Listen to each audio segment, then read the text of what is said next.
Daily தினமும் சூரியன் நமஸ்காரம் 11 முறை. அப்படின்னா ஓம் சூர்யாய நமன்னு 11 முறை சொல்லலாம்.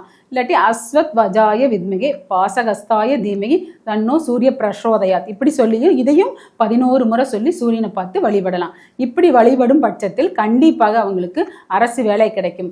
அதுல பிளஸ் ஜாதகத்துல என்ன 10ஆம் அதிபதி 10ல் இருந்தாலும் உங்களுக்கு உறுதியான வேலை அரசு வேலை. 10ஆம் அதிபதியோடு சூரிய பகவான் சேர்ந்திருந்தாலும் உறுதியான அரசு வேலை. ஒன்ஸ் அவங்க ஜாதகத்தை பார்த்துக்கிறது நல்லது. ஜாதகமே பார்க்கல அப்படின்னு இது வரைக்கும் பார்க்காம இருக்கிறவங்க இந்த வீடியோ பார்த்தாவது ஒன்ஸ் ஜாதகம் பார்த்துக்கிட்டாங்கன்னா ரொம்ப ரொம்ப நல்லது. வாஸ்து தெரியாம ஜாதகம் தெரியாம இருக்கிறவங்க சூரிய பகவானை வழிபடலாம். ஸ்ரீராமர் எப்படி தெரியுங்களா, அவருடைய போர்ல அவரு ஜெயிக்கணும்னு ஆதித்ய கிருதியும் படிச்சு சூரிய பகவானை வழிபட்டார். டெய்லி தினமும் சூரியனை நமஸ்காரம் 11 முறை. அப்படின்னா ஓம் சூர்யாய நமன்னு 11 முறை சொல்லலாம். இல்லாட்டி அஸ்வத் வஜாய வித்மிகே பாசகஸ்தாய தீமகி தன்னோ சூரிய பிரசோதயாத் இப்படி சொல்லியும் இதையும் 11 முறை சொல்லி சூரியனை பார்த்து வழிபடலாம்.